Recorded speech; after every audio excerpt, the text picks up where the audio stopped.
Olá, me chamo Kleber Miguel. Eu sou Elton Biscola. E esse é mais um Legando Podcast. Legando Podcast, você já sabe, esse espaço privilegiado para quem faz história hoje, histórias que tocam vidas, que ajudam a transformar a sociedade, que geram resultados exponenciais e principalmente nos ajudam nessa vivência do sentido do nosso viver, da nossa vida, né, Kleber? É isso aí. Bom, muitas pessoas, tivemos diversos entrevistados aqui e uma das coisas que mais chamam a atenção deles, Elton, é o nome do podcast. Cara, Legando Podcast. Explica pra gente por que Legando Podcast e até essa questão do vento que tem na tela que você pode ver, como se fosse algo caminhando, né? Por que Legando Podcast? Quando eu e o Elton nós começamos a discutir o que fazer, quem que era o nosso público, para quem que nós iríamos falar, a palavra que batia forte no nosso coração era a palavra legado.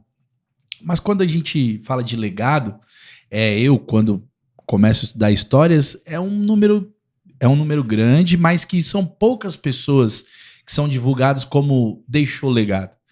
Só que quando você está em busca disso, você está construindo o seu legado. Então, se você está construindo o seu legado, aí nós falamos, por que não legando? Você está nessa construção. Então, você que está aí, você pode deixar o seu legado. Então, você vem aqui dar sua entrevista que você vai estar legando. Então, esse é o nome do podcast, essa foi a nossa intenção. E quando o Elton fala essa questão, nessa bela abertura que ele sempre faz, falando sobre propósito, é isso. A gente, de fato, colocar uma semente no seu coração para que você busca saber qual que é o seu propósito. Para que você veio, né? Então, eu acho que hoje o nosso convidado vai contribuir muito com esse aspecto do propósito, da dignidade da vida humana, né, Elton? E eu vou dar, claro, o privilégio do Elton falar um pouco mais sobre o nosso convidado de hoje. É isso. O nosso convidado de hoje, ele já estava nos planos desse projeto desde quando nós pensamos. Por quê? Primeiro porque ele é uma inspiração para nós, é uma referência. E nós entendemos que nesse momento o projeto tinha maturidade exatamente para poder trazer para você um pouco do legado que ele tem construído e o porquê, o que o impulsiona em relação a isso. Bem, hoje nós recebemos aqui, primeiramente, alguém que eu posso chamar como um irmão, alguém que eu posso chamar também como referência, um pai dentro da realidade da fé, da vida ministerial, da vida cristã, e também alguém muito importante para a nossa sociedade. Ele é graduado em teologia, mestre em teologia também, e hoje exerce um papel na sociedade fundamental, um mandato como deputado estadual. Nós temos a alegria de receber aqui Rogério Santos. Seja muito bem-vindo. Que alegria estar aqui, Elton. Obrigado pelo convite. Kleber Miguel. Fica chique falar nome e sobrenome, né? Fica. Dois nomes. O meu também é José Rogério. José Rogério. Mas é sempre uma alegria a gente poder estar junto, partilhando sobre a vida, e gostei muito do nome Legando. É bacana colocar no gerúndio quando ele funciona. Um legado em andamento é um legando. Sim. Parabéns pelo nome. Bom, obrigado. Estou aqui à disposição e quero realmente participar deste momento, partilhando sobre a nossa história, a nossa vida e ajudando a construir valores para a nossa sociedade. Muito bem. É isso aí. Bom, o nosso público, a gente meio que tá agora nessa dividida, né? O intuito do Legando Podcast, Rogério, ele foi para falar muito com a juventude. Nascemos e fomos criados numa comunidade onde tivemos diversas oportunidades de fazer aquilo que as comunidades em si, infelizmente, hoje têm. Duas opções: você se envolver com o mundo das drogas, com o tráfico, ou a pessoa ali é a referência. E nós queríamos mostrar para essa juventude como fazer de forma diferente. E para isso nós fizemos aqui um bate-papo contando a nossa história e trazendo alguns convidados também para contar a sua história. Então, antes de mais nada da gente saber quem que é o deputado, o mestre, enfim, quem que é o Rogério nas suas raízes, da onde ele veio, se ele é pai, se ele é avô, se ele é casado. Conta um pouquinho pra gente das raízes do Rogério. Eu estou hoje com 52 anos. Eu sou filho de um casal cearense, o Vitorino e a Fidela. o último filho de 14 que eles tiveram. Uma família grande, eu sou o caçulinha. Meu pai sempre dizia assim, deu tempo de você nascer. Graças a Deus, nasci em Osasco, cidade que eu amo, é a minha cidade, é a minha terra natal. Casado com a Edna. Nós temos 3 filhos, Tatiane, Deise e Gabriel. A Tatiane já tem um casal, e portanto eu sou avô dos 2 netos dela, dos 2 filhos dela, né? Dos 2 da Deise, minha filha do meio, e do pequeno agora, do Gabriel. 5 netos. 5 netos. Então hoje eu tenho 5 netos, sou fundador junto com a Edna da comunidade Kenosis. Minha formação foi falada aí, né, em teologia. O que mais que eu posso dizer? Sim, exerço hoje a função, um serviço importante que eu gosto de chamar de missão na política. Fui vereador em Osasco por 2 mandatos, tive um assessor mais ou menos. Assessorzinho mais ou menos, né? O Elton foi meu assessor lá por um tempo, um momento privilegiado, onde aprendemos muito, né, Elton? Sim. E atualmente estou exercendo o cargo de deputado estadual na Assembleia Legislativa aqui do estado de São Paulo. Legal. E como você nasceu ali em Osasco, qual foram as maiores dificuldades? Eu não sei se você nasceu num bairro nobre de Osasco, num bairro mais periférico, até para nossa juventude ali, como que foi sua infância? Foi em escola pública? Se a questão familiar tinha essas dificuldades, se você teve que trabalhar para ajudar em casa, como que foi, para ver se tem alguma familiaridade com aqueles que nos acompanham? Não, certamente tem. A minha história é uma história muito bonita. Tem os momentos sofridos, de desafios, mais do que sofrimento, de desafios, porque a vida é feita de desafios. E todo desafio implica sofrimento. Às vezes um sofrimento por ausência de algo que você não tem, mas às vezes o sofrimento pela conquista de algo que você precisa. Então, o sofrimento faz parte, ele é constitutivo da vida humana. Eu nasci em uma família bastante pobre, somos pobres até hoje, na verdade. Meus pais não tiveram muitos estudos, então não tinha condição de dar grandes privilégios para nós. Mas nunca nos faltou o necessário, porque apesar de meu pai ter tido apenas o básico do estudo, minha mãe nem estudar pôde, né, analfabeta. Meus pais deram para nós sempre uma vida digna, passando ali algumas necessidades, mas uma vida digna. Então, nasci na periferia de Osasco, zona norte da cidade. Depois mudamos de uma casa um pouquinho melhor que tinha. Meu pai comprou um barraco na favela. Hoje o pessoal chama de comunidade. Eu não gosto muito porque você reduz o nome comunidade. Comunidade é mais do que isso. Então, chamar a favela de comunidade é uma das discordâncias que eu tenho desse discurso, dessa narrativa moderna. Eu sei que a intenção é elevar o nome ou a dignidade das pessoas que moram naquela condição, mas comunidade implica uma reciprocidade, uma vida fraterna, algumas coisas, alguns elementos que não necessariamente uma favela tinha. Embora a favela que eu morei era praticamente uma comunidade, porque eram 14, 15 famílias apenas, e nós tínhamos uma experiência muito fraterna. Mas foi ali, aos 5 anos, que eu comecei a dar conta de quem eu era, e nós moramos numa condição de bastante pobreza, tendo apenas o necessário. Foi ali que eu estudei, morei na divisa entre Osasco e Barueri. A escola que eu estudava estava em Barueri, em um bairro de Barueri. Mas o que significava apenas atravessar a rua, do outro lado já era Barueri. E foi ali que meus pais nos ajudou no nosso processo de educação. Nós não tínhamos sequer recursos para comprar os cadernos para casa. Então, sua pergunta é essa, eu precisava às vezes catar papelão na rua, com um carrinho, às vezes tirar areia no córrego, que era uma divisa, né, de município, passava um córrego, a gente tirava areia para vender para um senhor que tinha, na época, comprava areia para a gente poder comprar caderno para a escola. Catava uma caixinha de sorvete e ia para as obras ali ainda iniciais em Alphaville, Tamboré, que era na outra região ali. A gente ia a pé para vender sorvete lá para poder ter algum recurso sempre para isso, para comprar uma calça, uma camiseta, comprar um caderno, mas a gente nunca reclamou disso. Fazia parte da nossa condição e aquilo era um desafio que não nos humilhava. Ao contrário do que algumas pessoas às vezes fazem uma leitura, olha para trás, parece que era humilhante. Não, não era humilhante. Era uma forma de conquistar a vida, de se desenvolver. Então, minha infância inteira foi assim, jogando bola no campo, que era ao lado da favela, e me esforçando para conseguir algum recurso, eu e meus irmãos, para a gente se sustentar. E meu pai mantinha a casa com alimento, com aquilo que era necessário, mas não dava para...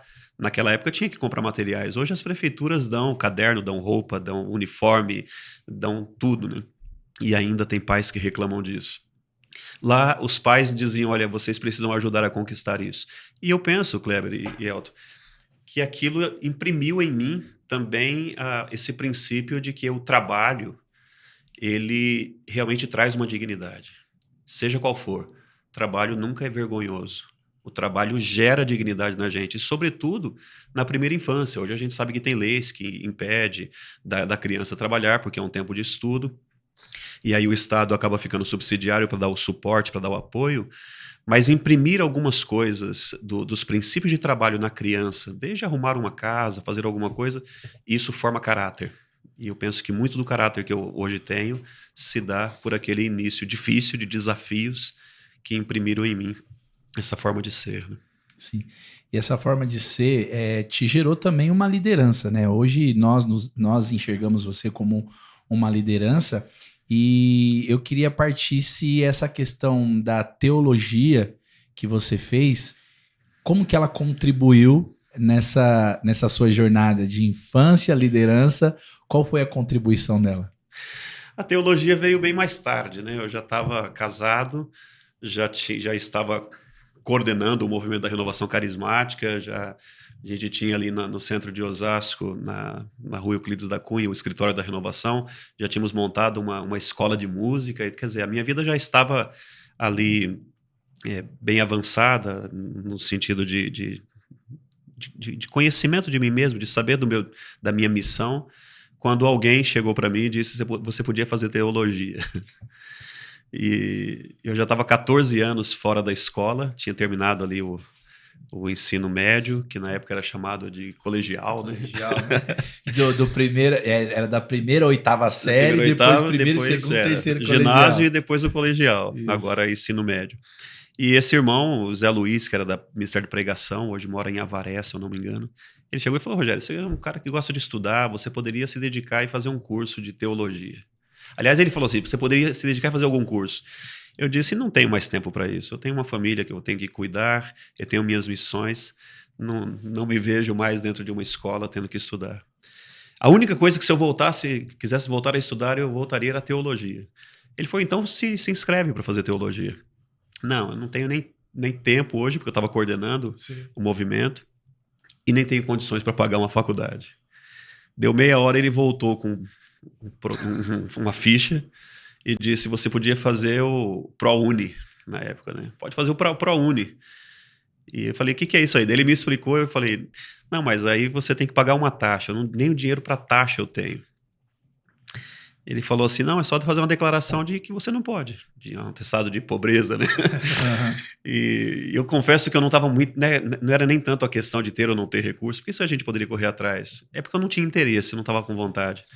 Mas eu digo que foi o José Luiz, não meu irmão, esse José Luiz, da pregação, ele que insistiu comigo na teologia. Ele falou assim, preenche aí. Eu falei, mas no dia da prova eu não vou ter nem tempo, vou estar em alguma missão em algum lugar. Ele falou, preenche. Se não der, não deu.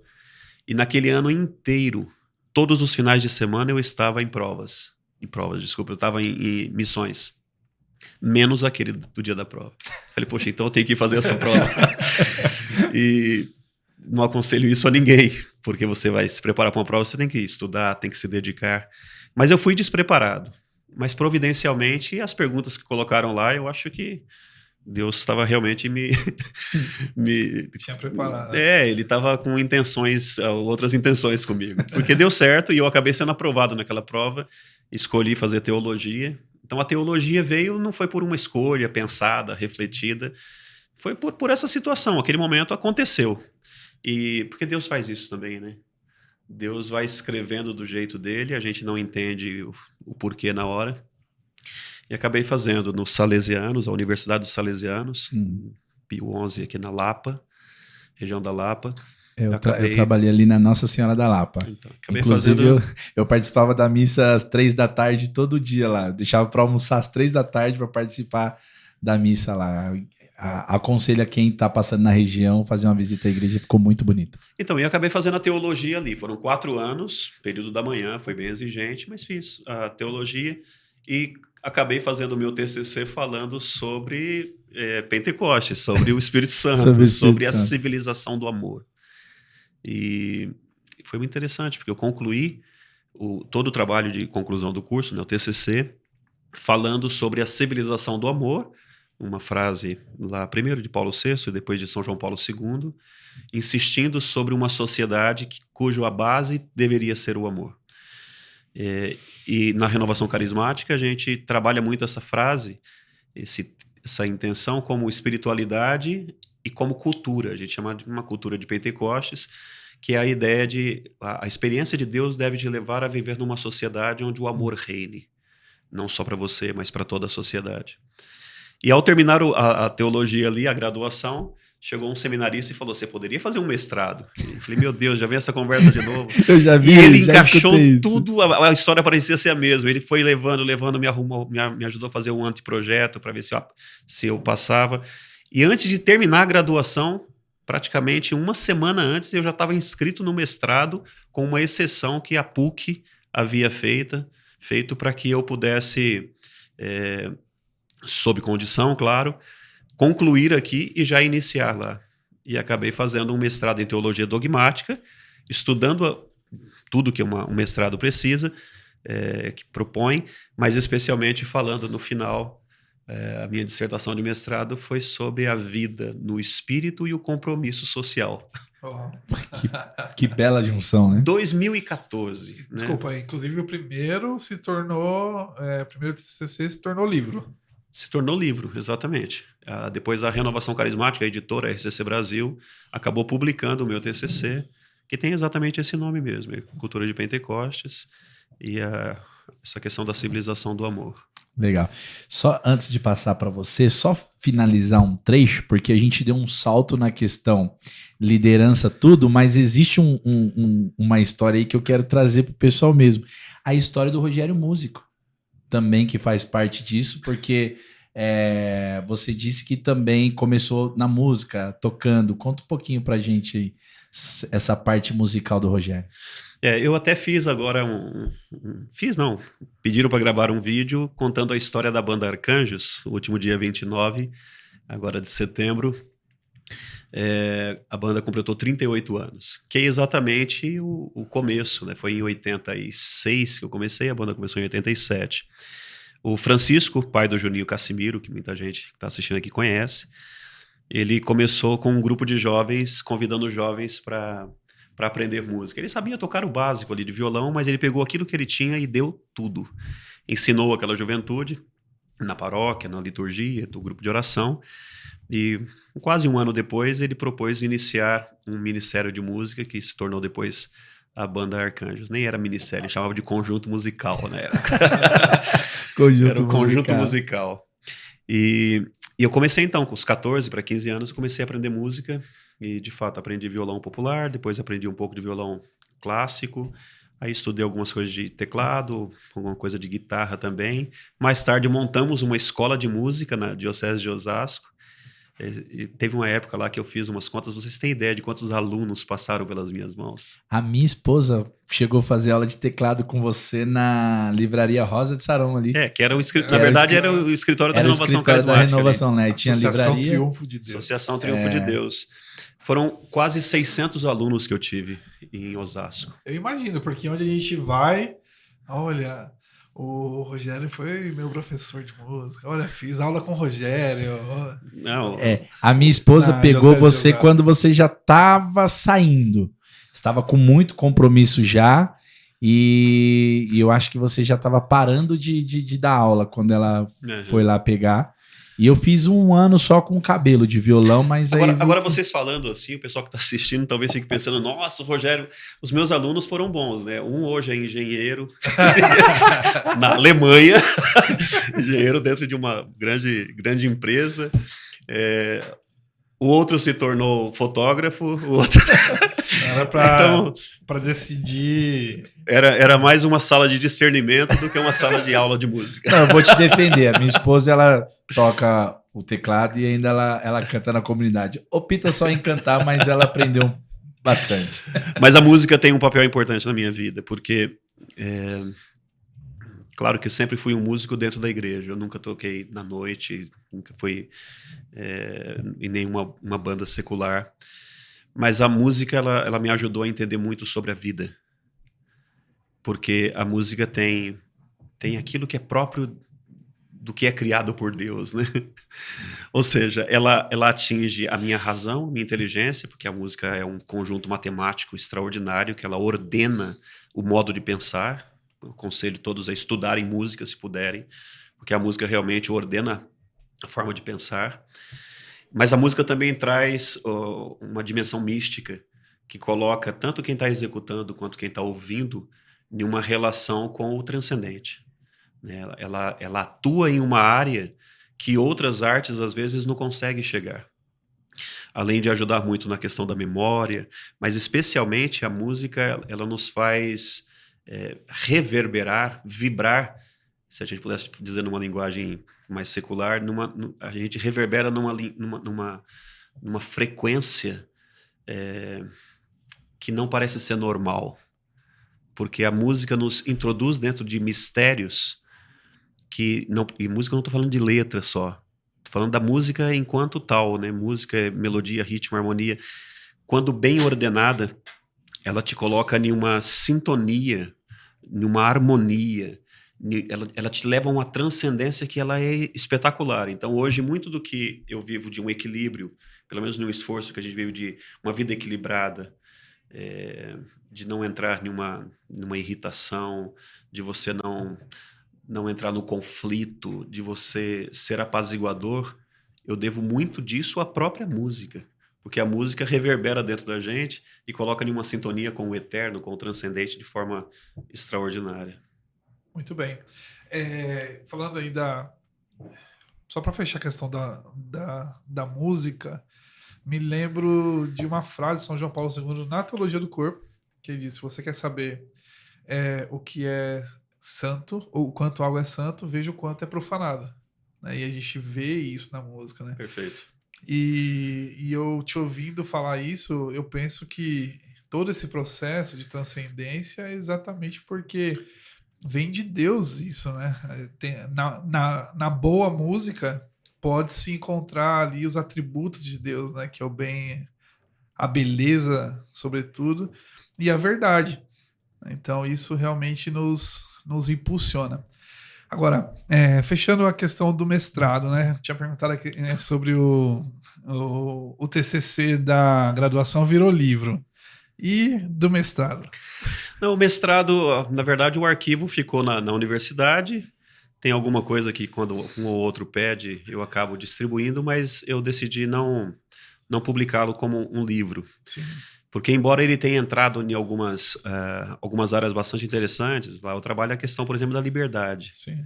Né? São João Crisóstomo é uma reflexão que eu faço, falando de Romanos capítulo 8, que fala sobre a vida no Espírito, mas a partir de São João Crisóstomo, que tem uma visão de que essa vida do Espírito, e na verdade é a visão católica, a vida no Espírito ela se encarna em uma realidade que transforma a realidade. E São João Crisóstomo diz, citando o apóstolo Paulo, né, que onde há o Espírito há liberdade. Então a presença do Espírito nos torna livres. E eu aprofundei isso ali, mas eu acredito que não foi o suficiente, o tanto que eu gostaria, pelo pouco tempo que eu tive. Então eu decidi, falei, não, isso eu não quero publicar como livro, mas eu quero continuar desenvolvendo isso ao longo da vida, E mais tarde acabei não publicando mesmo. Eu acompanhei um pouco o processo do qual eu vou perguntar agora. E eu estou tentando entender a linha do tempo, porque me parece que teve algo vocacional, algo da providência de Deus aí. O que eu quero te perguntar? Como foi essa transição, né? A tua a tua imagem, assim, ela é muito consolidada como líder carismático, como fundador da comunidade Kansas, que é uma comunidade que tem uma importância muito grande na formação, né, geral, vamos dizer assim, da vida carismática aí nos últimos, eu posso dizer, talvez nos últimos 10, 15 anos aí, né, teve uma influência muito grande, muita gente no país inteiro. E que agora foi reconhecido pelo bispo diocesano, Dom João Bosco, com 25 anos de comunidade, foi reconhecido como comunidade, como associação privada de fiéis com direito diocesano reconhecido e publicado. Então isso para nós foi uma grande conquista. É uma grande conquista. Fiquei muito feliz. Eu fiz parte durante 5 anos, né, como discípulo na comunidade. Agora, ok, essa imagem é bastante consolidada. Agora, como foi esse despertar, essa transição para a política? Estou perguntando porque eu vi o Rogério antes e quais eram as posições do Rogério. Eu acompanhei um pouco ali a tomada de decisão inicial, até uma certa tensão, e a gente vê hoje o protagonismo que você tem, né, no meio político, sobretudo a gente vê no estado de São Paulo. Conta um pouco para a gente, para o público que está nos acompanhando, como foi esse despertar e essa ingressar na vida política. Isso eu devo muito e preciso citar logo de início o Reinaldo Augusto, que foi deputado por 4 mandatos aqui no estado de São Paulo, uma liderança católica também, uma história ímpar, né, diferenciada, alguém vocacionado mesmo para a vida pública, que tem uma história de renúncia, de entrega. Então a liderança do Reinaldo me fez hoje estar na política. Como que isso se deu? É claro que Deus já estava escrevendo de alguma maneira, seja, a gente citou aqui, seja no mestrado, na graduação, depois no mestrado, esta relação entre a vida do cristão e a inserção na sociedade, né? Seja lá com a civilização do amor, que na renovação a gente fala o tempo inteiro, seja com o compromisso que a doutrina social da igreja diz que o papel do leigo é assumir as coisas no mundo temporal, no mundo secular. E, portanto, o papel do leigo é assumir um protagonismo, mais do que isso, a doutrina social chama de um sacerdócio na política. Então, para a cidade de Deus, Santo Agostinho aqui, né?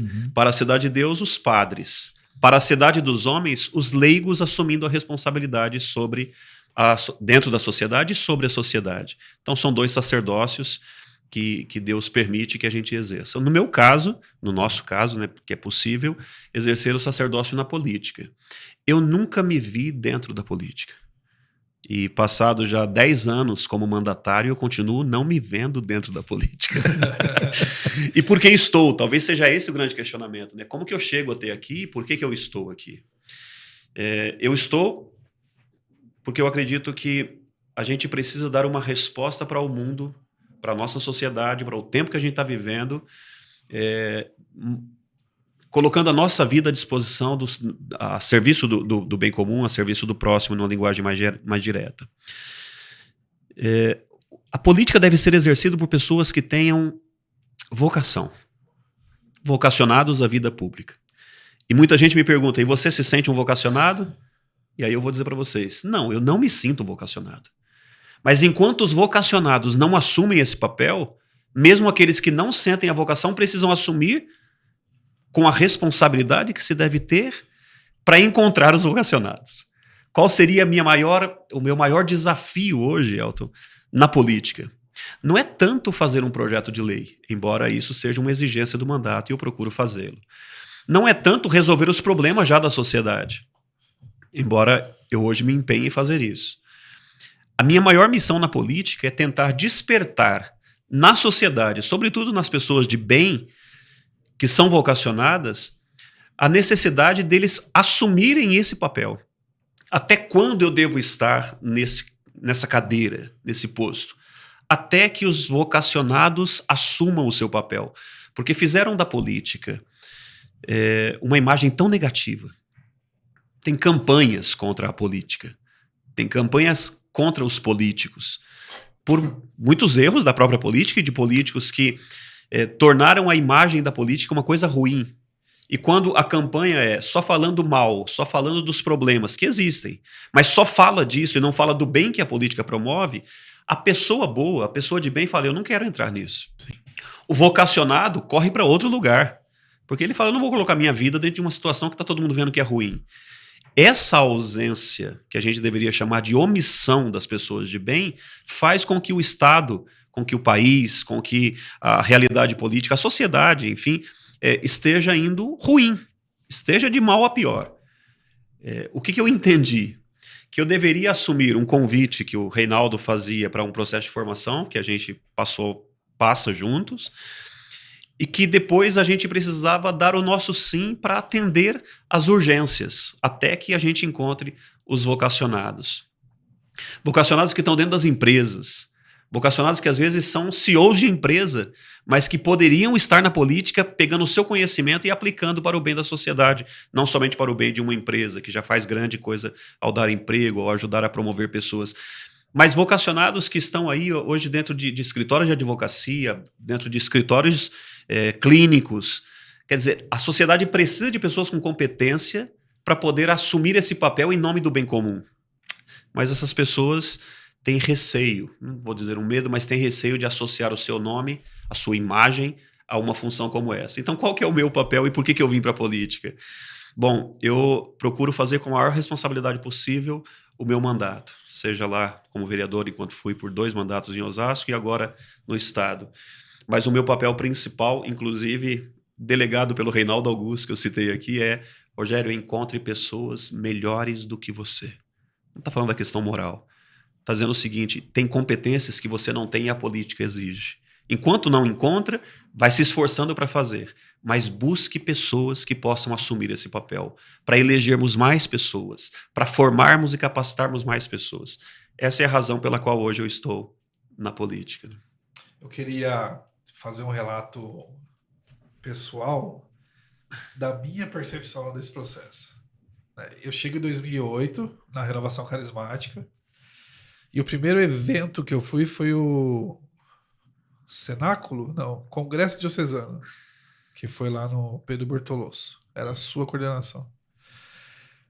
E quando eu vi pregar, eu falei, é isso. Eu vi, assim, em termos de carisma, sabe?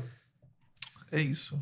É profundidade, dando clareza. Em 2010, eu já estou engajado na liderança de 2008. Em 2010, já estou engajado na liderança em âmbito diocesano.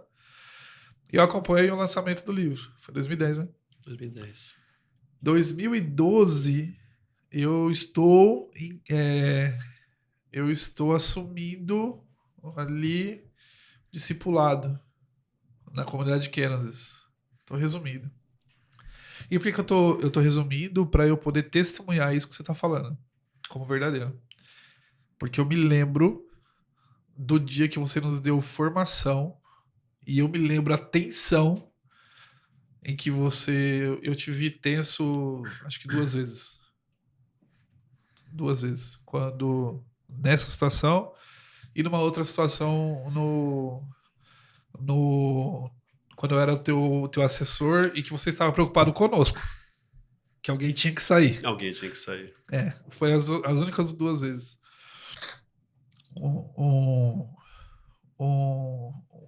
Eu vi um outro relato, quando a Edna sofreu um acidente na escada lá do escritório. Eu estava lá, eu estava chegando. Você não estava tenso. Do jeito que eu te vi tenso no dia em que você estava comunicando para nós uma tomada de decisão na comunidade, dizendo eu realmente não sou para isso. Eu não me vejo nisso. Mas também eu não me vejo numa condição de omissão. E eu cheguei a uma conclusão de que eu preciso fazer alguma coisa. E ali, acho que no ano seguinte, não, acho que em 2012 mesmo, depois de você já ter ido, eu me engajei também lá no projeto. Que o Reinaldo é idealizador.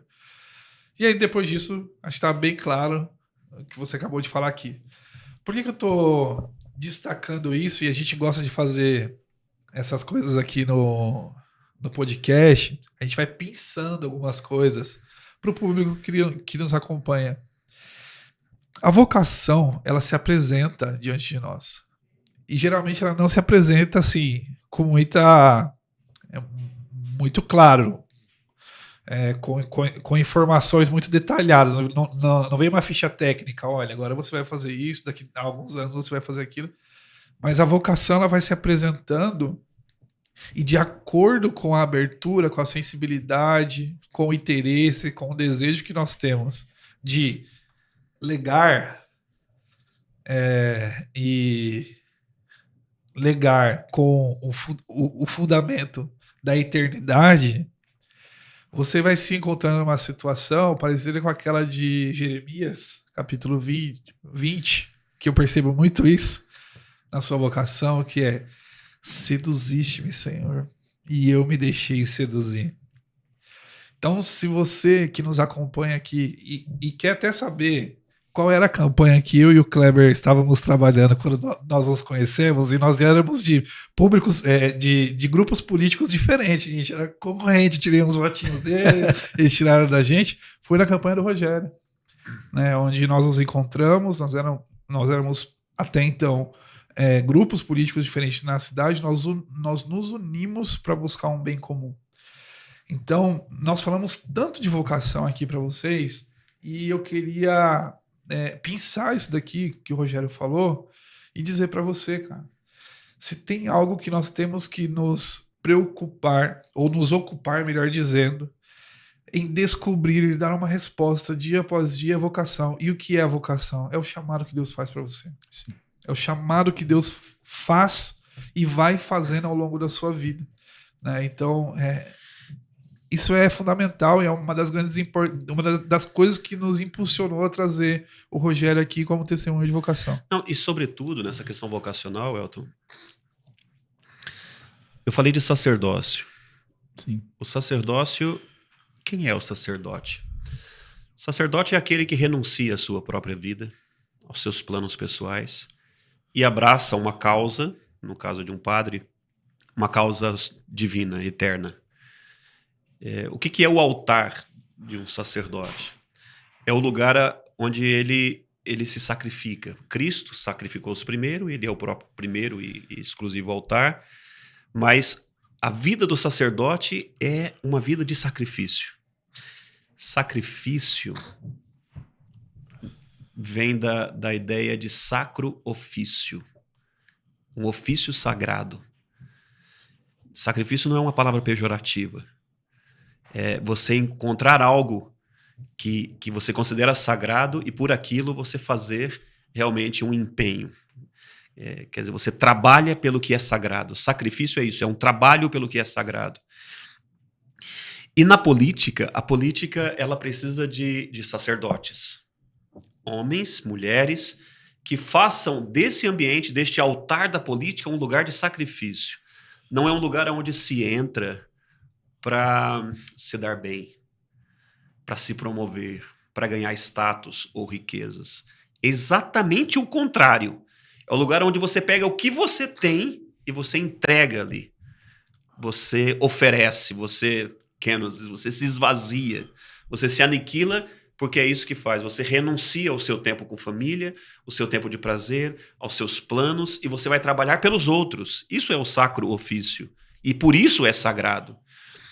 Quando eu vejo a vida de verdadeiros vocacionados, seja em que área que for, eu sempre estou olhando para alguém que está fazendo um sacrifício. Pega numa profissão, pega em um empresário, pega, sei lá, um professor. É sempre um sacrifício. Às vezes a pessoa não tem consciência de que esse sacrifício não é uma dor tão somente, embora também seja. Sim. Mas ela gera algo sagrado, porque é sagrado o que se está fazendo. Uhum. E é assim que eu entendo hoje minha vida na política. Quando eu falo, não, eu não sou um vocacionado, é porque eu compreendo profundamente o que significa ser um vocacionado. Porque o vocacionado é do latim vocare, né? É alguém que chama, no caso, Deus chama, e o outro responde, e aqui há uma harmonia perfeita, porque ele foi feito para aquilo. Eu não me sinto feito para ser político. Eu tenho outras missões que eu entendo ser prioridade.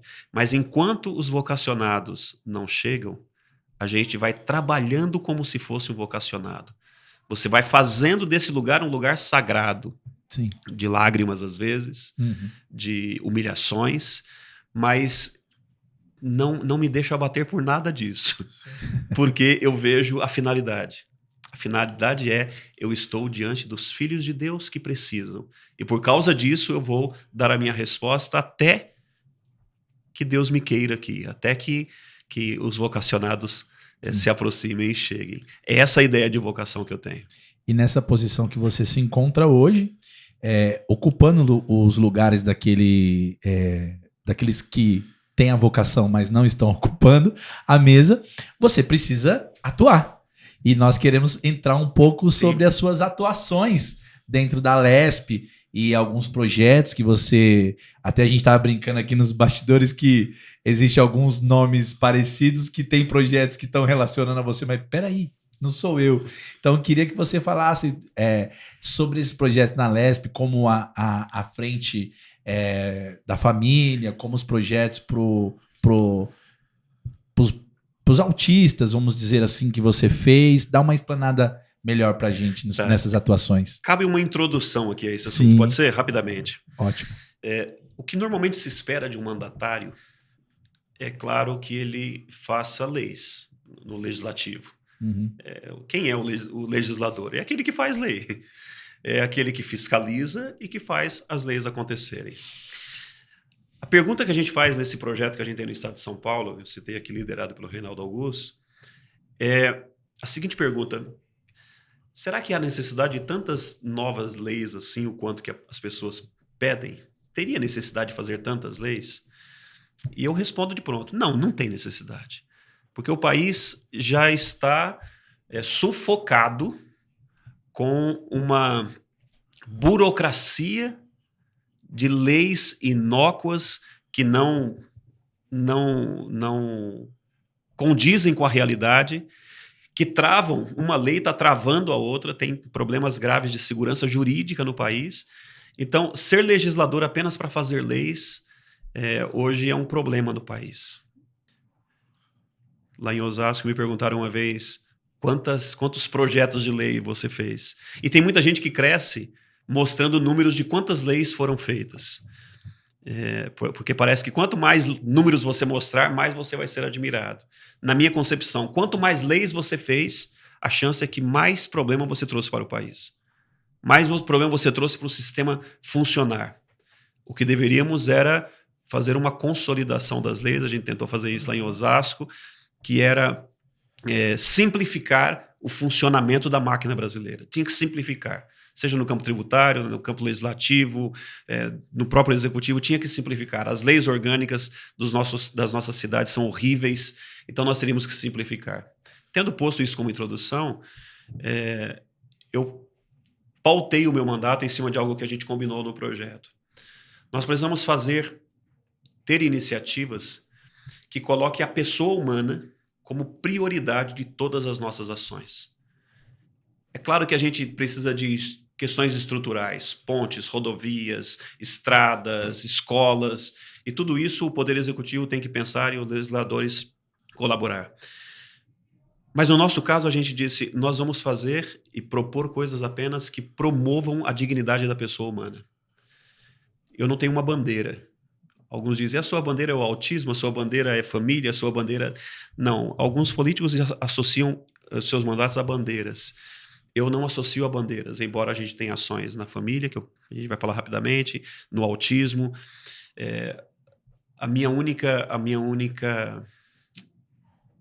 O meu único foco, o meu único objetivo é a dignidade da pessoa humana. Como que a gente pode organizar o Estado, entenda-se as cidades, o Estado, o país, mas o funcionamento de um governo para que a pessoa humana seja promovida. Como que a gente promove a dignidade dos filhos de Deus hoje? É pensando nisso que então a gente cria na LESP a Frente Parlamentar em Prol da Vida e da Família, que já era uma ação que a gente tinha na cidade de Osasco, com uma frente parlamentar com o mesmo nome, só em vez de ser Prol da Família, lá a gente falava em defesa da vida e da família. A partir disso, que tipo de projetos a gente pode propor para que as famílias tenham os seus vínculos familiares fortalecidos?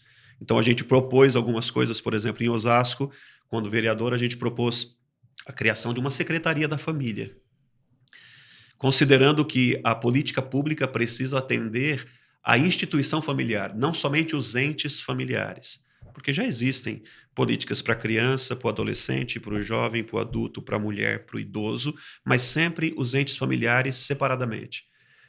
E o que a gente está assistindo é uma sociedade que os jovens, adolescentes e jovens, e as pessoas de um modo geral, estão na drogadição, na prostituição, cometendo suicídio, inclusive suicídio na adolescência, na infância está tendo tentativa de suicídio. Você está vendo os casais se separarem, o feminicídio acontecendo, você está vendo a violência doméstica, está vendo a criminalidade aumentar, está vendo um país desordenado, muitas políticas tentando resolver, mas não ataca aquilo que é o fundamental, que seria a base da sociedade. Na Constituição está dito lá, a família é a base da sociedade. Então a gente entendeu, precisamos elaborar políticas familiares para atingir a base. Então eu foco praticamente hoje todo o meu mandato em cima da dignidade da pessoa humana dentro da sua relação familiar. E aí, claro, na família também estão lá os autistas. Em Osasco a gente propôs a política municipal para autistas, é um projeto do nosso mandato. E agora, aqui no estado também, eu faço parte, sou membro colaborador de uma frente parlamentar para promover políticas voltadas às pessoas com o transtorno do espectro autista no estado.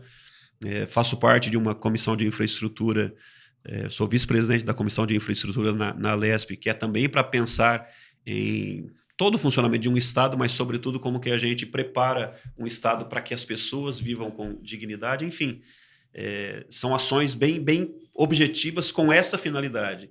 Não são leis soltas, não são projetos de leis soltas. Olha que interessante, eu acho que o Elton chegou a participar de uma discussão dessa, em uma das formações que o Reinaldo dava. Ele falava assim, às vezes um vereador, falava de vereador, né? O vereador entra e ele quer mudar o nome da praça do seu bairro. Então ele faz um projeto de lei, promovendo ali, homenageando uma família de alguém muito famoso, e dá o nome da praça. Ele fala, tudo bem, não tem nenhum problema em fazer isso. Só que ao fazer isso, aquela praça que já era conhecida como Praça, sei lá, da Bandeira, todo mundo conhecia como Praça da Bandeira, agora é a Praça Luiz das Chagas. Ninguém sabe quem é Luiz das Chagas, a não ser aquela família ou algumas pessoas. Precisou mudar a placa, gerou um custo para o município. Os ônibus passavam em torno da Praça da Bandeira, mas agora as empresas vão ter que mudar as nomenclaturas, vai gerar custo para as empresas. E aquilo que parecia só uma homenagem gerou um custo para a sociedade por um mero capricho de alguém que queria apenas homenagear um amigo ou uma família que ele conhecia. Ele dizia, não façam isso. Ainda que seja possível uma situação ou outra, analise se vai ser um ganho ou uma perda para a sociedade, inclusive para os custos da sociedade. Esse tipo de visão é que a gente traz para a política. O que fazer para que o Estado funcione para o bem da pessoa humana, da dignidade dos filhos de Deus? Pensando um pouco em futuro, eu vi que você também está na Comissão de Tecnologia e Inovação, uma coisa nesse sentido. Você já percebe dentro não só da questão parlamentar, mas da sociedade como um todo, a influência, por exemplo, das novas tecnologias, inteligência artificial? O que você pensa nisso para o futuro? Essa é uma pergunta interessante, porque a gente precisa se preparar. É uma realidade sem volta, né? É daqui para frente. A questão é como que a gente se prepara pessoalmente, cada um de nós, como que a gente trabalha essas tecnologias. Aqui está a minha perspectiva, tá? A comissão trabalha muitas outras. Mas a minha presença lá dentro é o seguinte, como que essas tecnologias vão influenciar nas relações humanas? Porque a tendência da tecnologia, da inovação tecnológica, acaba sendo de um distanciamento das relações humanas. A gente fica mais no digital, as relações se tornam mais frias, e quanto mais distante um ser humano fica do outro, maior será a degradação da sociedade. Então, as tecnologias, elas devem e têm um papel também de favorecer o encontro das pessoas, não o distanciamento das pessoas. A tecnologia, ela deve estar voltada para a promoção da descoberta de quem eu sou e de quem é o outro, e o que nós juntos podemos fazer pelo nosso mundo, pela nossa sociedade. E não criar pessoas isoladas, heróis ou robôs, pessoas que se isolam da relação pessoal. Então, o meu olhar hoje dentro da comissão, dentro da Alesp, essa de Ciência, Tecnologia e Inovação, é de que modo que essas tecnologias podem favorecer o encontro entre as pessoas. Pensa nas crianças nas escolas. Vai ter que usar, não tem jeito. Precisa usar das tecnologias para o processo educacional. Sim. Mas de que modo que esse processo pode ser estabelecido de tal modo que as crianças não se desliguem da realidade, né? Está ligado no mundo inteiro, está conversando com o mundo inteiro e não consegue conversar com o pai, a mãe, o irmão, um coleguinha na escola. Hoje a gente já tem os problemas, Elton, das tecnologias, por exemplo, o WhatsApp, que pai e filho conversam dentro de casa por WhatsApp. E daí vem a inteligência artificial, que é outro problema. Quer dizer, é uma grande conquista da humanidade. Sim. Mas pode se tornar um grande problema porque você transfere o desenvolvimento da inteligência humana para um HD externo, onde você já não pesquisa mais por si só, onde tudo está pronto ali fora de você e você não absorve nem se desenvolve mais. Então, a gente tem discutido, debatido esse tipo de situação. Esse final de semana nós participamos de uma imersão que um grande especialista no Brasil, dizia que em 2020 se divagava 4 horas por dia. E é o processo que o cérebro precisa, né? Para a produção de ideias, para conexões, para estabelecimento. 2020, em média, 4 horas por dia, isso já tinha. E o processo de tecnologia já tinha avançado muito na captura da atenção das pessoas. Hoje, estudos apontam que é média de 15 minutos por dia a divagação. É assustador. E, por exemplo, Rogério, quando você está no seu trabalho, você está focado, fazendo as suas atividades.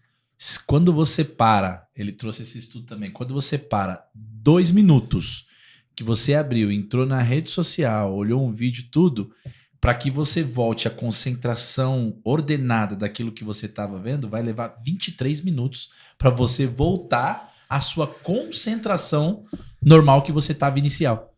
Ou seja, cada passada, 23 minutos a menos. Se você ficou ali alguns minutos, você perdeu basicamente 2, 3 horas de serviço por conta de 10 minutos de distração. Sem contar no impacto na vida espiritual disso, né? Sim. Eu acho que o momento ele é de atenção. Sim. Porque a gente está em uma passagem crítica de um tempo da humanidade para um outro tempo. Sim. Que a gente não sabe, não dá para esperar o que vem, porque tudo está evoluindo muito rapidamente. Muito rápido. Daí vem a minha preocupação de um cristão. A palavra de Deus diz assim: o que adianta o homem ganhar o mundo inteiro se vir a perder a própria alma? As tecnologias estão nos colocando na possibilidade de conquistar o mundo.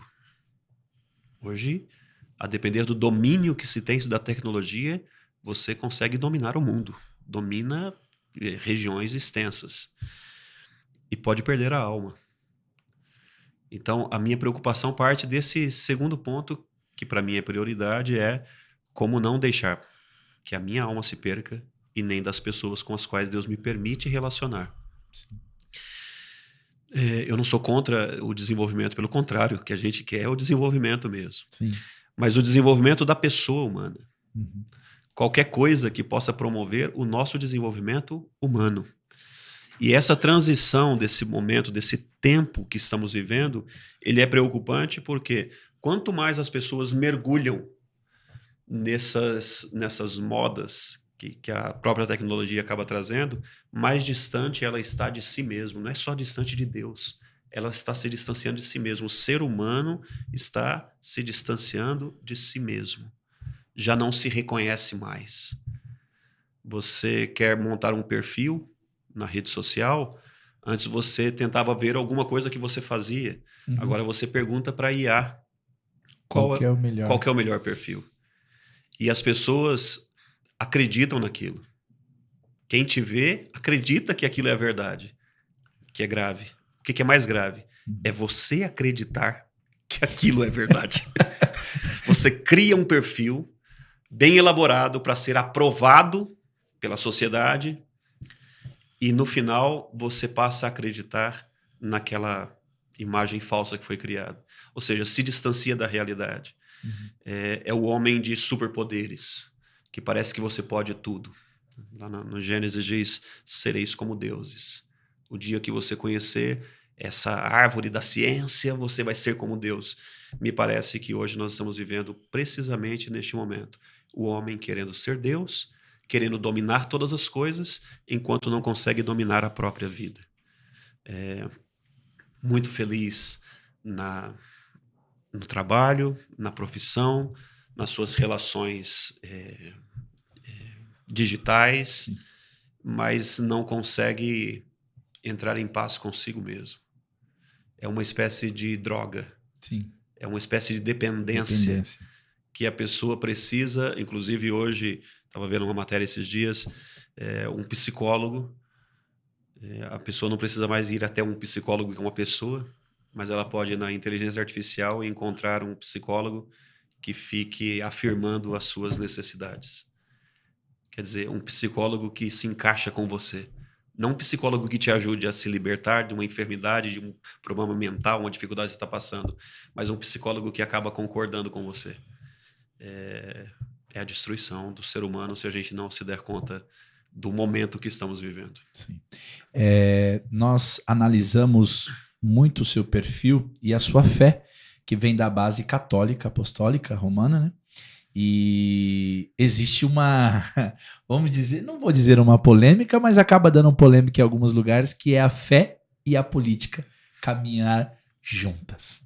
Então eu queria dizer qual que é o maior desafio para que você possa, se você tem esse desafio de explicar para os seus eleitores ou para também aqueles que não são seus eleitores, e qual que é a importância dessa base católica nas suas tomadas de decisões, até para criar, como se diz, poucas leis, mas criar leis, criar algo nessa questão mais social. Vamos entrar aí na fé e fé e política. Eu começo pela segunda questão. Primeiro, eu sou católico, a minha formação é católica, o meu modo de pensar é católico, o meu modo de agir é católico. Então, em tudo que eu faço, a minha base é a doutrina católica. A palavra de Deus a partir da doutrina católica. Isso que fique bem claro, né? E eu me relaciono com todas as demais religiões, com protestantes, evangélicos, a própria frente parlamentar. Nós unimos todas as realidades, porque é uma frente parlamentar civil. Então, eu me relaciono com todos, não tenho problema com nenhum, mas eu não posso abrir mão daquilo que é a minha fé, que é a minha base. Então, os meus princípios, as minhas tomadas de decisões passam pelo crivo da doutrina que eu recebi e pelo qual eu sou muito grato, porque me dá uma base de racional, mas também espiritual para tomar as melhores decisões. Nem sempre eu acerto, mas não a doutrina que está errada, mas as minhas decisões passam por um crivo de liberdade que às vezes eu acerto e às vezes eu erro, mas saibam que as minhas decisões partem do princípio católico. A segunda questão, ou a primeira, né? Qual que era mesmo? A primeira questão é a questão da fé. Isso, da fé e da política. Perfeito, obrigado. A fé e política, eu formularia essa questão da seguinte maneira. A mesma questão, você perguntou assim, quem é que me questiona às vezes sobre isso? Não são os eleitores. Não. Não. Normalmente, jornalistas querem entender isso. Pessoas da comunicação ou do meio político querem entender como que se dá. A pergunta, já colocar uma. A pergunta é: será que eles querem entender mesmo? É difícil saber, a intenção é difícil a gente julgar. Mas eu acho muito legítima a pergunta. Sim. Eu acho que é uma pergunta genuína. Sim. E um dos jornalistas uma vez me perguntou o seguinte: como que você consegue ser o Rogério pai de família, o Rogério fundador de uma comunidade, o Rogério que prega na igreja, o Rogério, na época era vereador, o Rogério que é político, vereador, como que você consegue viver todos esses papéis? E a minha resposta foi até muito rápida, e é a mesma que eu quero dar agora. Só existe um Rogério. Não existe o Rogério deputado, o Rogério fundador, o Rogério esposo da Edna, pai da Tatiana e desse Gabriel. Não são personagens. É o mesmo Rogério. E aí ele disse bem, em papéis diferentes. Às vezes eu preciso estar como mandatário, às vezes como fundador. Então, os papéis mudam, mas o ator é o mesmo. A pessoa é a mesma. O que eu vivo na política é exatamente a mesma coisa que eu vivo dentro da minha casa. Eu não preciso, embora coloque a roupagem própria para poder fazer um discurso, para debater, para fazer reuniões, mas é o mesmo Rogério, a mesma forma de pensar, os mesmos princípios, os mesmos valores inegociáveis que eu trabalho em cada uma das dimensões. A linguagem na política, eu uso a linguagem da política e evito o discurso religioso dentro da política, como dentro da comunidade ou na renovação eu não fico fazendo um discurso politizado, mas o conteúdo, a verdade proclamada em cada uma dessas realidades, né, resumidamente nas três, na família, na igreja e na política, é exatamente a mesma, e quem anda comigo sabe. É exatamente o mesmo Rogério em todos os lugares. E eu concluo dizendo o seguinte: a fé e a política, embora sejam duas instituições, é importante dizer isso, a política é uma instituição, e a fé, a religião é outra instituição. As duas instituições, elas possuem finalidades próprias. A fé é uma instituição que faz com que aqueles que creem possam adentrar a eternidade, possam elevar a vida para além deste mundo temporal. Começa já aqui, mas em vista de uma eternidade. Enquanto que a política é uma instituição para este mundo, para o ordenamento das pessoas, dos filhos de Deus, neste mundo. E elas não são contraditórias. Elas não precisam estar em conflitos. Pelo contrário, elas se conectam. Não para uma ingerir na outra, mas para elas se complementarem. Porque as duas têm em vista a mesma pessoa. A pessoa humana. Que se não pensa na eternidade, pelo menos ela possa ter uma vida digna aqui. A política precisa cumprir esse papel. Mas se ela pensa também e reconhece o seu valor sagrado e eterno, a fé é a única forma, porque a política não vai conseguir dar isso, a fé é a única forma de levar essa pessoa a uma autotranscendência. Aliás, eu não gosto da palavra autotranscendência, mas a transcendência. Eu não acho que é a gente que se projeta, eu acho que é Deus que nos leva, é Deus que nos puxa, é Deus que nos impulsiona. Mas a fé é esse instrumento institucional que a gente tem por meio das igrejas, sejam católicas, evangélicas, mas de levar a pessoa a um plano muito, muito superior. Quando eu vejo alguém dizendo, não se pode misturar política e religião, tá bom, você tem razão, não se pode misturar.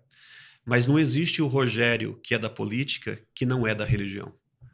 As instituições são diferentes, mas o sujeito, né, cada um de nós somos a mesma pessoa. E se for para ser diferente, isso é falso. Se for para eu ser um político que nego a minha fé, a política não precisa... Vou falar olhando para a câmera. A política não precisa de políticos que neguem a sua fé. Porque isso é ser falso na política. É ser falso na política.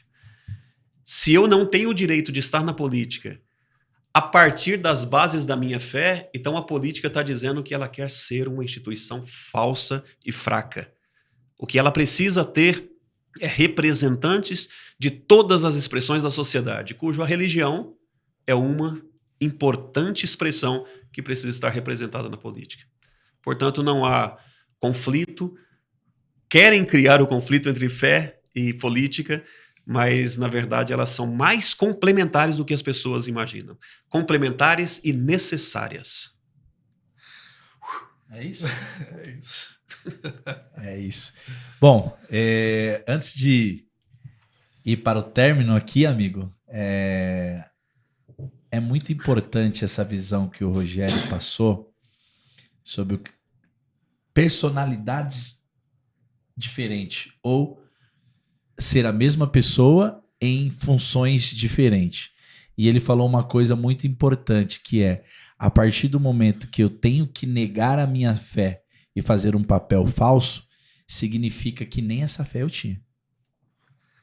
Porque se eu a neguei, eu já não tinha. Perfeito. E olha só, filosoficamente, se eu não fosse de religião nenhuma, e estivesse apenas na política, eu exigiria que dentro da política estivesse o espaço para a religião. Porque eu quereria o bem da política. E o bem da política precisa ter representação de todas as áreas. Sim. Ou seja, alguém que está na política, que não está em nenhuma religião, querer excluir a religião é dizer, eu não quero o bem desse lugar que eu estou. Muito Isso é bem. filosofia. É isso daí. Exato. E o que você está falando está muito relacionado à própria questão da saúde das pessoas. Ou relacionado a causa de patologias, né, por conta dessa fragmentação. Sim.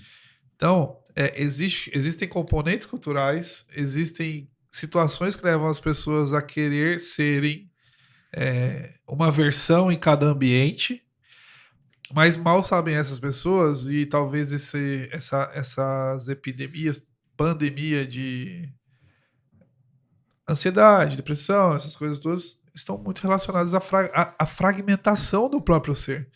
Porque, como o Rogério falou, tá projetado para fora, tá projetado para aquilo que vai gerar like, tá projetado para aquilo que o outro vai aprovar. E na política não é diferente, né? Você encontra políticos que os discursos deles vão mudando, vai se adequando, vai pegando a moda, vai levando para a tribuna, que é um lugar... eu não sei se posso dizer que é sagrado, mas é um lugar extremamente importante De destaque, né? para a vida de destaque, e falta essa integridade. Então, é muito importante para vocês que nos acompanham ressaltar isso também. Se a gente quer considerar algo que é terapêutico, e eu estou falando de psicoterapêutico, considerando que a palavra psique esteja ligada à alma, ao espírito, não só às questões de processamento, né, cerebral. Mas se você quer saúde espiritual, aqui eu estou saindo até um pouquinho aqui da religião, do credo específico, mas se você quer saúde espiritual, essa integridade que foi aqui falada de maneira extraordinária aqui pelo Rogério. Talvez você entenda, olhando para dentro de si, que se você está sofrendo, se você está tenso, se você está se sentindo vazio de sentido, provavelmente na sua vida exista essa fragmentação. Agora, se isso produz patologias para uma pessoa, imagina para uma sociedade. Muito bom isso, Elton, muito bom. Eu diria assim ainda, o encontro com o outro, que é diferente, deveria ser sempre uma celebração. A gente está inclinado numa sociedade, as redes sociais e as plataformas acabam nos colocando dentro de bolhas, que a gente só se encontra com os outros que pensam iguais a nós. E isso é uma enfermidade. Porque encontrar com o diferente deveria ser celebrado, porque é a única forma de você poder se desenvolver. Sim. As pessoas têm dificuldade de encontrar, no ambiente político a gente vê muito isso, com aquele que te chama de oposição, alguém que pensa diferente. Tem um ex-presidente americano que disse uma frase interessante, ele falou assim, eu tenho dificuldade de encontrar... Aliás, ele falava assim, eu encontro muitas pessoas inteligentes que pensam igual a mim. Cara, E é uma ironia para dizer exatamente isso. A pessoa é inteligente porque ela pensa igual a mim. Sim. Mas eu tenho dificuldade de encontrar as pessoas inteligentes que divergem. Porque essas pessoas me ajudariam. Sim. E a gente está numa sociedade que vai cada vez mais nos colocando em pequenos guetos. Hoje a gente fala de bolhas, né? Onde você fica em um grupinho onde todo mundo pensa e vê e enxerga as mesmas coisas. E Deus nos fez diferentes. E a gente tem possibilidades de encontrar pessoas diferentes para se desenvolver. E eu concluo aqui falando isso aqui. Ó. O Elton falou da questão da mudança. O ser humano é passível de mudança e a gente precisa mudar. Mas mudar depois do encontro com a verdade e com o bem. Não é mudar para se adequar a um personagem para que o outro se sinta bem ou para que eu me sinta bem naquele grupo. Sim. Eu tenho que levar as minhas convicções. Eu não preciso abrir mão das minhas convicções para me encontrar e conviver com alguém que pensa diferente, que age diferente. Eu não preciso, eu posso manter uma relação com essa pessoa considerando as nossas diferenças. E com um certo grau de humildade, da virtude da humildade, dizer e se perguntar, será que ele tem razão, cara? Sim. Será que serei sempre eu o detentor da razão ou eu posso estar diante de alguém que já avançou e está num alcance muito melhor da verdade do que eu? E a humildade para se colocar para ouvir, para dizer talvez essa pessoa me ajude a ser uma pessoa melhor. Alguns estranham quando hoje eu apareço em algumas fotos, sou um homem público. Sim. E de repente eu me encontro com uma pessoa que não está no partido que eu estou, que não está na ideologia que eu estou, e fala, mas Rogério, você está andando com essa pessoa?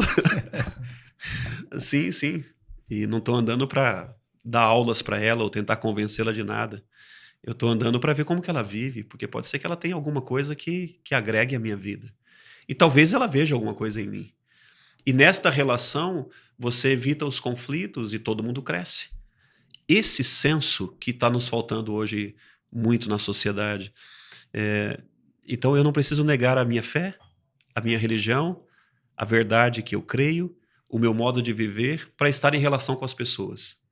Mas também não preciso usar isso para atacar as pessoas, para humilhar as pessoas. Enfim, dizem que é de Santo Agostinho, eu nunca vi, mas dizem que ele falou assim, quando entrar em um debate, não entre para ganhar da outra pessoa. Entre para ganhar a pessoa. Porque em um primeiro momento você seria o vencedor e o outro derrotado. Mas se você ganhar a pessoa, lá na frente está todo mundo vencedor. Então não entre num debate para vencer o outro, mas para ganhar o outro. E eu acho que isso me norteia muito. Por isso eu não sou uma pessoa de muita polêmica, aliás, de nada de polêmica. Por isso ninguém vai me ver entrando no conflito, a não ser que realmente esteja em jogo aqui os princípios fundamentais. A questão da vida, o problema do aborto, a negação da verdade do ser humano, a destruição da família. Nisso sim vale a pena a gente entrar, porque aqui tem valores inegociáveis. Nos demais, a gente olha com atenção, com humildade e tenta entender o porquê que a pessoa chegou àquela convicção. Porque a gente não sabe qual foi o processo de formação daquela pessoa. A gente não sabe se o que nós tivemos a chance, a oportunidade de receber, o outro teve. Por que eu vou desprezar? Por que eu vou humilhar alguém que talvez não tenha tido a mesma oportunidade? O ser cristão nos leva a imitar obviamente, Cristo, que se sentou com todos, a fim de ganhar a todos, para a verdade. E eu acho que nosso papel hoje é exatamente reproduzir isso. Em uma sociedade de conflito, onde tá as pessoas procurando o lado, qual que é o seu lado? De que lado que você está? Você é contra isso? Você é a favor daquilo? O filme de São João Paulo II, Karol Wojtyła, o homem que se tornou Papa, no meio daquele conflito onde os comunistas estão invadindo a Polônia, um jovem sacerdote, aliás, o próprio Karol Wojtyła chega para um sacerdote e pergunta para ele, depois daquele sacerdote atender um comunista em confissão. Karol Wojtyła pergunta, e de que lado que nós estamos? Se são eles que estão atacando nós, como que você atende ele numa confissão? De que lado que nós estamos? E o sacerdote diz, nós estamos ao lado daqueles que têm esperança. eu acho que a sociedade precisa olhar para isso. De que lado que você está? Você é à esquerda ou você é à direita? Você é deste grupo ou você é daquele? Nós estamos do lado daqueles que têm esperança, porque tem gente com esperança em todos os lados. Às vezes uma visão turva, sem enxergar bem. Às vezes nós com visão turva. Mas nós estamos ao lado daqueles que têm esperança. Se a gente quer um país, uma sociedade melhor, a gente precisa assumir esse protagonismo, vivendo a verdade, promovendo o bem, o belo, como o Elton citou, e assumindo o nosso papel na sociedade. Acho que é um pouco disso. É isso. Rogério, gostaríamos de ficar aqui com você muito mais tempo, só que nós estamos chegando ao final do Legando Podcast, mas antes a gente gostaria que você deixasse, claro, uma mensagem final para aqueles que nos acompanham, igual eu brinquei no início, que eram a juventude, hoje são alguns jovens mais de espírito, tá bem equilibrado, mas qual o legado desejado que você deixa aí para essas pessoas, para esse final de 2025 e para os próximos anos? Bom, primeiro a vocês dois eu queria dizer, continuem com esse podcast, essa iniciativa de vocês, porque ajuda as pessoas que os acompanham a refletir sobre aspectos da vida que talvez ela não tenha oportunidade em outro lugar. Então, entendam que, e é assim que eu estou vendo aqui agora, que Deus deu uma missão para vocês. Então, permaneçam firmes nessa missão, apesar dos desafios, mas vocês já estão legando. Então, continuem firme. Não deixe que nem questão econômica, nem dificuldades que possam surgir os impeça de fazer isso. Permaneçam. E para aqueles que acompanham o podcast, eu queria só dizer isso aqui. A vida acontece agora. Agora é a vida. Muitas coisas a gente viveu no passado. Coisas boas, coisas ruins, que às vezes fazem sombras para o presente e dificultam a gente enxergar o futuro. Mas quanto tempo a gente vai poder viver? Eu não sei. Eu só sei que eu tenho o agora. Que a vida é agora. Lamentar ou reclamar do futuro não resolve absolutamente nada. O passado, né? Planejar um futuro sem viver o presente também é uma grande ilusão. Então aproveitem para viver o hoje da sua história. Aprenda com quem de fato está na verdade e procura o bem. Não tenha todas as pessoas como mestres. Escolham quem de fato leva uma vida virtuosa e tem referência, não apenas conteúdo, mas tem referência de vida. E tente ouvir e seguir aqueles que apontam realmente uma vida com sentido, cheia de sentido. E não transfira para amanhã aquilo que você precisa viver hoje. Não transfira para outras pessoas aquilo que é a sua missão de vida. Assuma com propriedade isso. E você vai ver a sua vida sendo transformada. Quantas pessoas você vai transformar, eu não tenho ideia. Mas se você viver o hoje com essa responsabilidade, com essa dignidade, a sua vida certamente deixará um legado para a nossa sociedade. É isso. Esse episódio teve aí a contribuição dos nossos patrocinadores, Transdução. Doutora Luciana, um abraço por estar aí apoiando o Legando Podcast. Rogério, mais uma vez, obrigado. Elton Biscola. Obrigado, Rogério. Obrigado a todos vocês que nos acompanham. Obrigado aos nossos patrocinadores. O Kleber já falou da Transdução, a Azify também. Todos vocês que nos dão esse apoio. E desejo profundamente, Rogério, que realmente esse episódio, assim como o teu legado, alcance muito mais pessoas e que esses vocacionados eles possam se prontificar e assumir as suas missões. Amém. Eu agradeço. Muito obrigado. Que Deus continue abençoando vocês. Amém. Eu me chamo Kleber Miguel. Eu sou Elton Biscola. E esse foi mais um Legando Podcast. Até o próximo, se Deus quiser.